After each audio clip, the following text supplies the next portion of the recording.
Fox News alert. Newark, New Jersey's mayor is saying today he does not believe the execution-style shooting deaths of 3 college students this month was a planned event.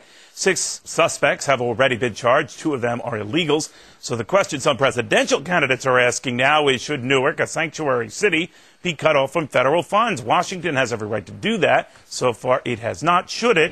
Michelle Delacroix says yes, she is with Mothers Against Illegal Aliens.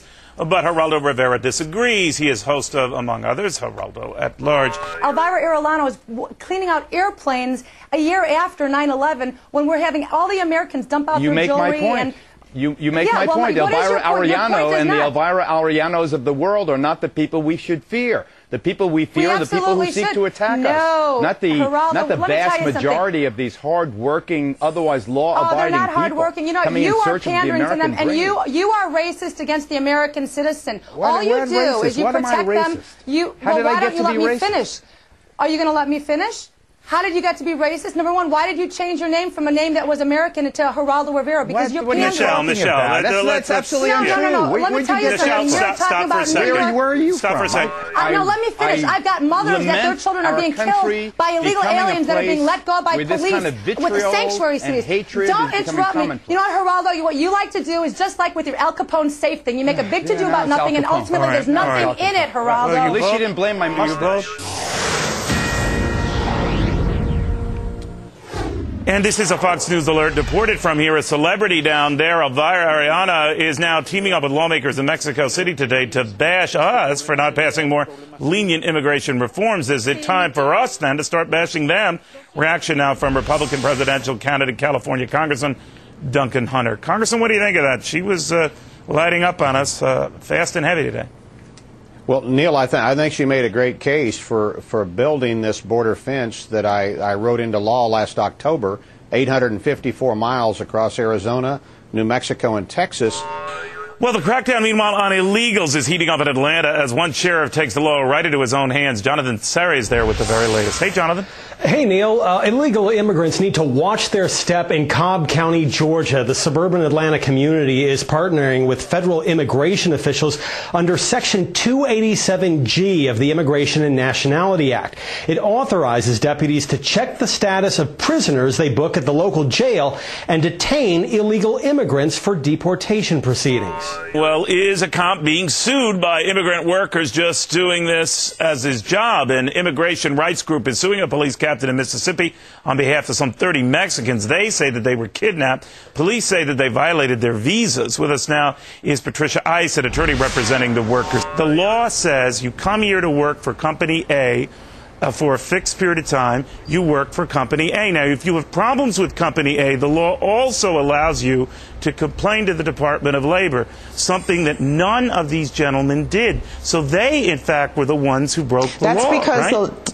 That's because if you complain to the Department of Labor, the Department of Labor does nothing. So you're saying you don't know if the Department of Labor would do nothing. You're saying that you assume it would. So these guys are taking the law into their own hands, Patricia, and doing something that is in violation of the law. Homeland Security. And they ignored you. And nobody does anything. You didn't complain on this issue. They passed the buck. All right. They passed the buck from one agency to another. All right. But nevertheless, Patricia, a lot of regular, legal, abiding citizens in this country are going to hear that those who were here on temporary work visas to work for a set company, when they were feeling frustrated with that company, took the law into their hands and decided to bolt. And a lot of people are going to say, well, you know, the law isn't what you like, but it is what it is, and you broke it. With us now is Sheriff Joe Arpaio of Maricopa County, Arizona.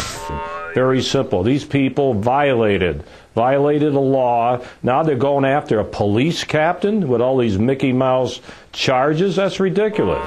This attorney doesn't talk about deporting 14 million that are here illegally. She's talking about some Department of Labor not getting back to her. In a perverse way, my next guest says, you know what? She's actually right. She's absolutely right. Tough-talking, English-only guy Joey Vento, the owner of Gino's Steaks in Philly, although he must not eat his product because he's very thin and fit. I mean, she's talking about now she's in a country where she could walk around freely and she's got a job. Well, good. Go back in, straighten it out, maybe get your fellow people to come back with you, and everybody will be happy. They're coming around, they're waving the Mexican flag in front of my place saying, oh, what a beautiful flag this is. They're lucky I wasn't there. I would have told them what to do with that beautiful flag. This is America. You wave the American flag. You want to come here and enjoy our luxuries and our freedoms. Well, go back to a country where they wave that flag.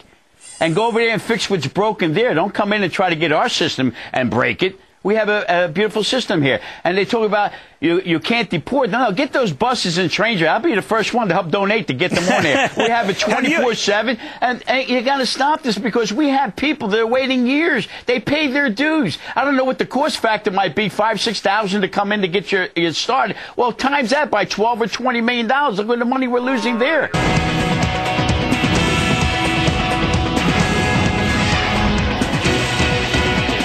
Stop sending our tax dollars to sanctuary cities. Is that the best way to stop towns from protecting illegal? Yeah, I don't get it. Illegal. They're not here legally, so they get to be here, enjoy our country, all its benefits, and kill our people. It makes no sense to me. You know what? Why not hire the Taliban at this point? Let's just get them all in here. Well, the whole idea of a sanctuary city is insanity. It's like my son, when he was a toddler, saying, you can't come in my room, I can do anything I want, you can't come in my room. At some point, you got to pull the trigger on this because it's always going to come down to money. Don't cut the money, we need the money. You know what? Maybe the economy should take a little suffering for this a little bit.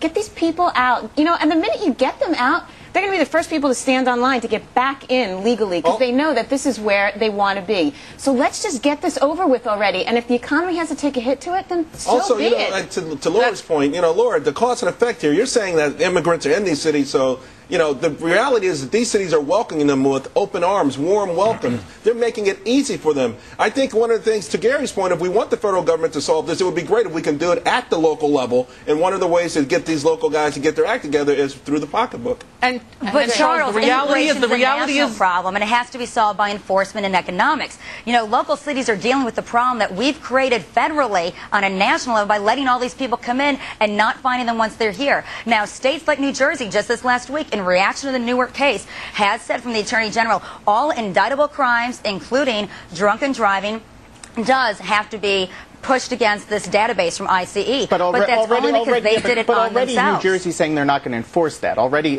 you see a lot of Who's local saying they're not going to enforce that? Because it came down in an edict this last Thursday, and they will. And the Attorney General is in Trenton, and the local prosecutors are there, and the cops are on the streets, who don't have enough jail space, by the way, to lock up people, whether they're illegal or not, are not going to be enforcing this.